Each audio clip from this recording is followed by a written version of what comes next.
This is Novel Marketing. I'm Thomas Umstadt Jr., and with me, as always, is James L. Rubart, best-selling Christie Award-winning novelist and husband of the world's most amazing woman. She is definitely my better three-quarters. And this is the show for novelists who want to become best-selling authors. In this episode, we're going to talk about creating a crazy cool bio.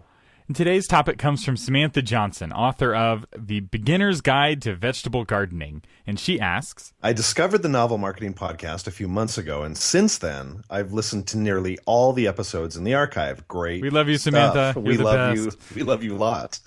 I now have a lot of new marketing ideas to try out, and I've learned ways to fine-tune the things I've already been doing. I have a couple of suggestions for episode topics I'd love to see you guys discuss sometime.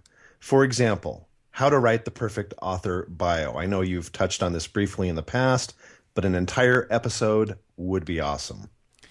Samantha, your wish is our demand. And I would like to say on the record that this is one of our mysterious nonfiction listeners who've come out of the dark and into the light. So we know you nonfiction folks are listening, and you are welcome at the novel marketing table. Exactly. And Samantha, we do believe you have a fiction story in you somewhere. Yeah, the wonderful thing about vegetable gardening is it's all the fun of flower gardening, but you actually have food at the end. So it's even better in some ways. Okay, so enough about that. Bios. So bios Don't you just say, here's my name and where I live, and then you're done? And that's Isn't it. that how it works? And you can move on. Yeah. Thomas, I think bios are one of the most overlooked aspects of an author's marketing, right? A lot of people hit the facts, you hit a few highlights, and voila, you have a bio. But a bio, for a lot of people, and I mean your readers, your potential audience, it's the first thing that they see about you. It's the first thing a potential publisher or a potential agent, potential editor, and like I just said, the first thing a potential reader sees about you. I learned this in public speaking school. I've gone through a lot of public speaking training, and one of the things they talk about is bios, and you go through training on how to introduce somebody. And in a perfect world, you create a 3-paragraph introduction of yourself, and then the person introducing you edits those down to 1 or 2 sentences and gives you this great introduction. And the real world, the person introducing you is often the conference organizer who's not gone through any training whatsoever, and they read all 3 paragraphs. And by the end, everyone is fallen asleep because there's way more information than what anyone wanted to know, and you've already lost half the battle before you've even started speaking because your introduction was bad. And so what I've learned is I have a short introduction, a short bio, and then I have the longer version, and I make it very clear for folks who aren't used to introducing, use the short version if you don't want to edit the long version. Arrows, this is the one to use. Yeah, you bring up a good point, Thomas, because this is the first introduction.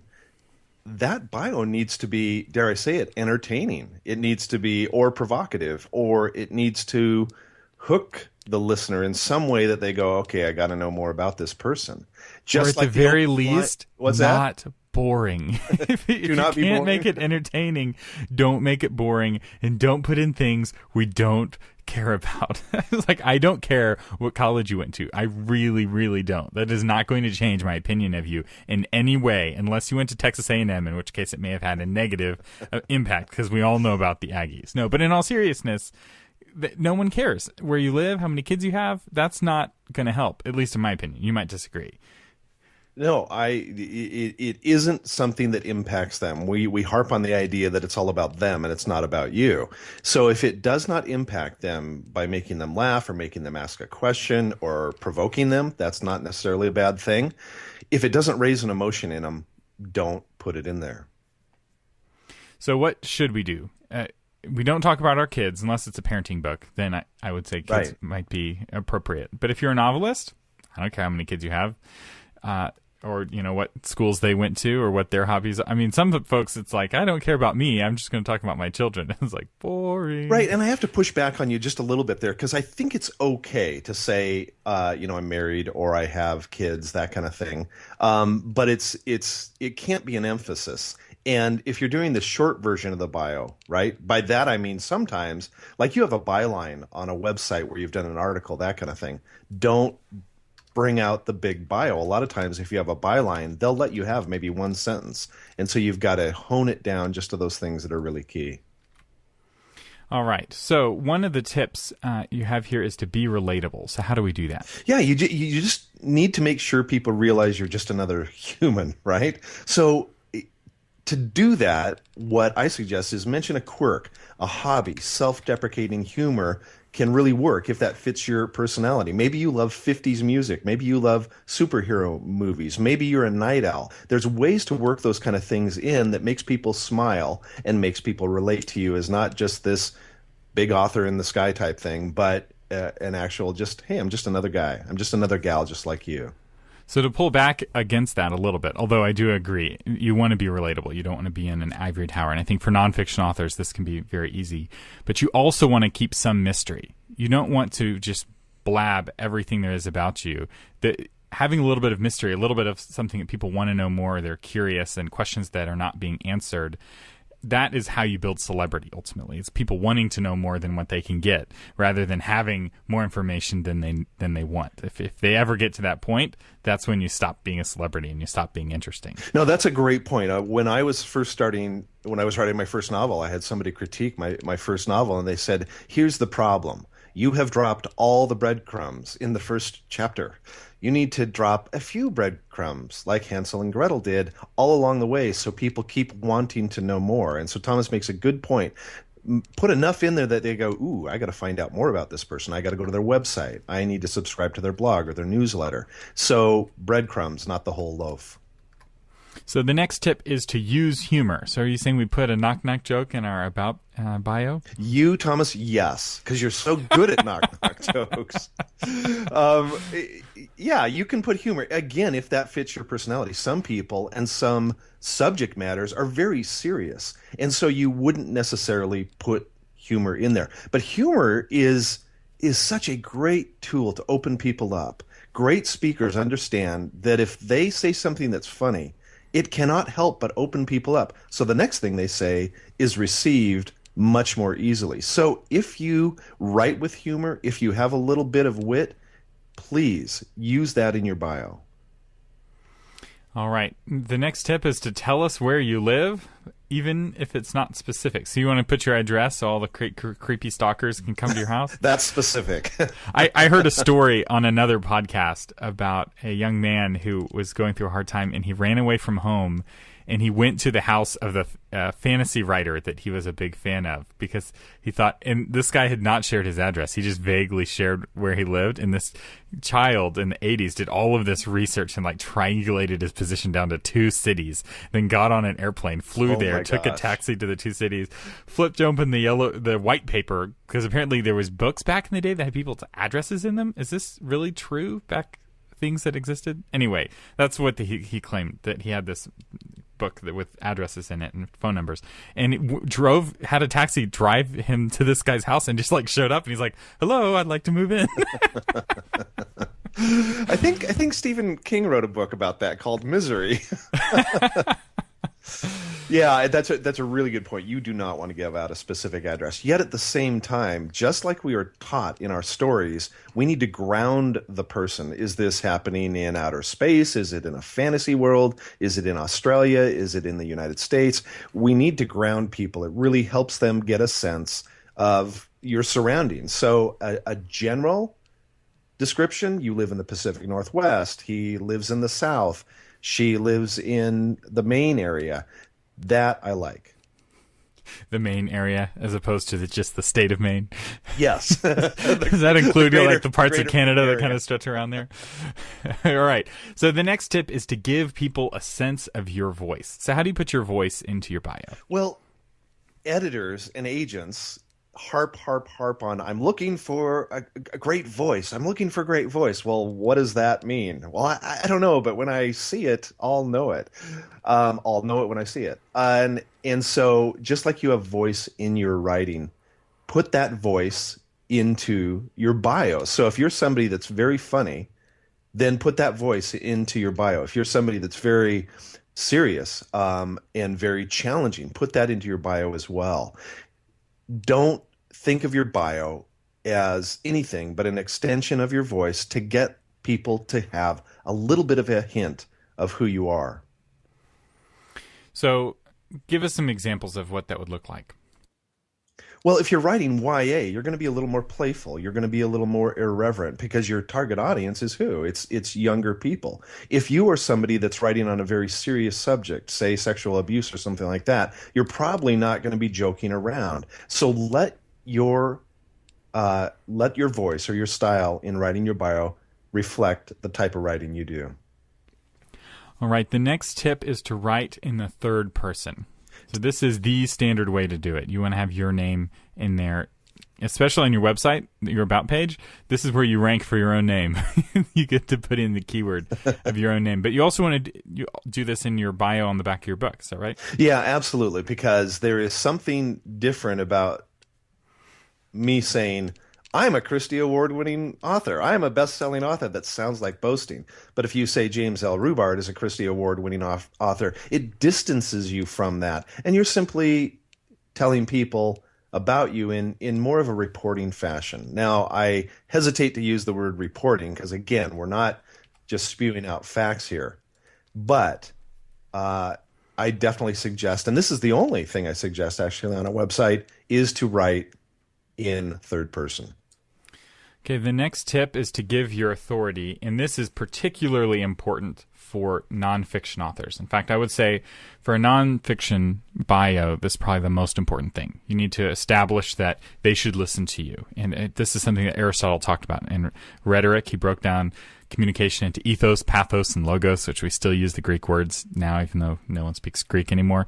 Ethos is your credibility, your appeal. And credibility doesn't necessarily mean where you went to college. Now everyone goes to college. It's what experiences you have, what awards you've won, and you want it to be specific to the topic of that book. So if you're writing on different topics, you may want slightly different bios that show your credibility. And so for Samantha, you're blogging or you're writing about gardening, vegetable gardening, talk about how long you've been gardening or what awards you've won. You've been to a gardening contest and you had the best turnip.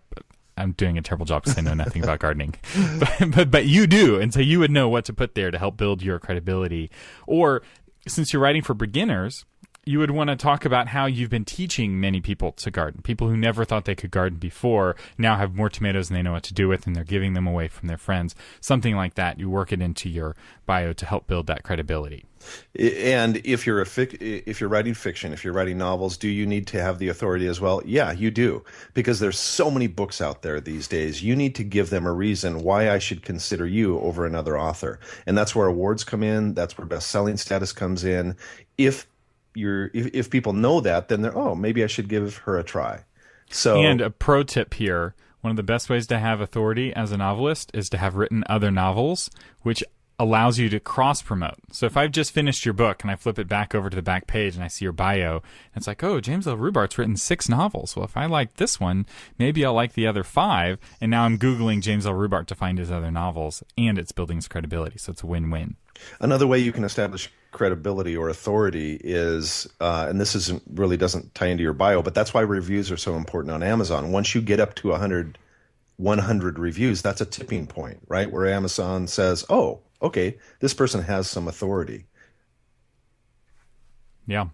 So another tip here is to customize your bio for different audiences. And this is so important. As somebody who wears very different hats. So on this podcast, I'm like the marketing novel guy. In other worlds, in nonprofit world, nobody cares about that, or political world, nobody cares about that. So I have completely different bios. Yeah, and I actually, and Thomas, I imagine you do too. I have a file where I have a long bio, I have a short bio, I have different bios based on the different things that I do in my careers, plural. So develop that where something's going to be appropriate. Not every publication is going to need information about your feline affection or love for classic rock, but some will. Sometimes it's appropriate, sometimes it's not. So with that said, you need to tailor your tidbits to the audience and make sure to keep them at a minimum. Remember, readers are only marginally interested in your personal life. So as said before, this is not the place to divulge everything. And some people don't want to do this, and it's why they have such a long bio. So they give their whole life history in a page, and no one wants that. I know you want to share that because you want affirmation. This is not the place to get it. Next tip, Thomas, would be watch your length. Oh, we don't want it. We want to talk more and more. The more we say about ourselves, the better it is, right? Absolutely. We're novelists, right? If we can't convince them we're awesome in 20 words, we can definitely do it in 40 words. And if not, 500. Absolutely. That's correct. No, Shakespeare said it, right? Wasn't he the guy that said brevity is the soul of wit? Either him or Benjamin Franklin. This is a pro tip, by the way. If you ever don't know who a quote is from, Franklin, Mark Twain, or William Shakespeare. They have about half the quotes that are quoted are really them. Other people said it afterwards, but you're always safe if you say Franklin. Okay, so Shakespeare, Franklin, and Umstattd. Wait, we'll cover. No, not Umstattd. We're going to cover. All right, hey, Thomas, before we go, and we need to wrap up this session, but before we go, let me give an example of what I think is a killer bio. This is from a friend of ours, Mary Weber, and she writes YA. To give you perspective on the type of fiction that she writes. And here's her bio. I'm just going to read it, and then we'll unpack it, and then we'll let you guys go. Mary Weber is a ridiculously uncoordinated girl plotting to take over make-believe worlds through books, handstands, and imaginary throwing knives. In her spare time, she feeds unicorns, sings 80s hairband songs to her 3 muggle children, and oogles her husband, who looks strikingly like Wolverine. They live in California, which is perfect for stalking LA bands, Joss Whedon, and the ocean. And then Mary gives her Twitter handle and her website. That's it. And that's, I think so much is contained in that. Thomas, unpack that for us a little bit. Yeah, there's a lot of things I like about that. One is the sense of voice. So talking about her muggled children, that tells us a lot about her and her audience. Because I'm assuming, writes fantasy. Please tell me she writes fantasy and not like women's fiction or something. Absolutely writes fantasy. Okay. So fantasy readers are going to know who muggles are. And I may be pronouncing that wrong, but it's regular people in the world of Harry Potter. So you're either a wizard or a muggle. And, imaginary throwing knives, unicorns, she's kind of hinting to fun, playful, and that's great. It's relatively short. It's almost too long, but each sentence is something interesting, and none of it is boring, I don't think.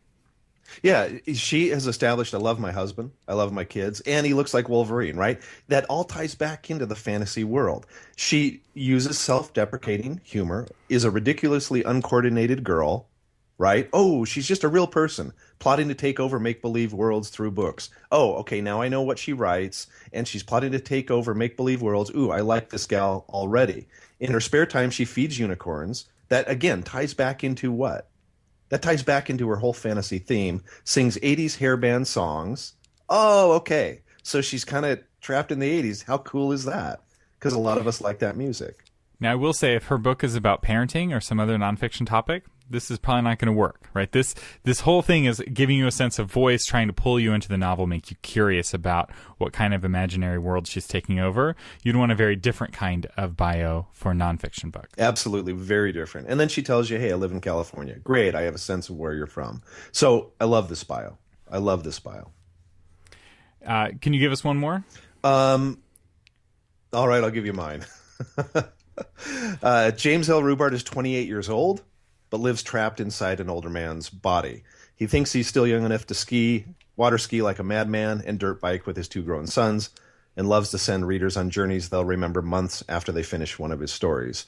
He's the best-selling Christie, Inspi, and RT Book Reviews award-winning author of 7 novels, as well as a professional speaker. He lives with his amazing wife on a small lake in eastern Washington. More at jameslrubart.com. And even that could be seen. That's my long bio. That's a long bio, but that's enough, right? That's maybe you'd say too much, Thomas. So what do you think? Too much? Give us the one sentence version so people can compare. If you had to pull if you had to basically just have a tagline, it was your name and a tweet length bio, what would the tweet length bio be? Well, I want to give people the sense that, yeah, I'm not 28 years old, but I've got this sense of adventure, and you're going to get that sense of adventure in my stories. So I might keep in James L. Rubart is 28 years old, but lives trapped inside an older man's body. He's the Christie Award-winning author of 7 novels. More at jameslrubart.com. So that, just honing it down to the very core, because that gives a sense of my voice, right? It gives my authority. And then something that Mary doesn't do that I like to see in bios is a call to action. Can I get them to do something? And that's more at jameslrubart.com. Hopefully people are going to go, oh, I want to find out a little bit more. Very nice. Very nice. Well, I hope this has been helpful for you as you put together your bio. And this is something that we can help you with, James can help you with. If you want paid help, if you want a critique of your author bios, something, I'm assuming this is some service that you offer? I do. I do this for folks. Yeah, it's fun. So it can be helpful to get another set of eyes. And very often an author will get everything about their book edited except for their bio. and I will say that there's certain things that editors and agents often don't feel like they have the authority to push back on. So like we've talked about author names, renaming people. I've renamed a lot of authors, and agents don't feel like they can tell you your name isn't working. But as a marketing person, be like, there is 20 other John Smiths. That name's not going to work for you. You need to change your name. And the bio can be the same way. So absolutely. We can kindly help you craft a bio. And the other area, you're right, Thomas. People they have their books thoroughly edited, but the two places, the bio, they don't have editing help, and their website copy, they don't have editing help. And that's something I do as well. Not trying to get you to call me to help you do that, but even if you don't use me, use somebody to edit your website copy. That's key. All right. You have been listening to best-selling author James L. Rubart and just some random guy, Thomas Umstattd Jr., on the Novel Marketing Podcast, giving you novel ideas on how to promote yourself and your writing offline, online, and everywhere in between.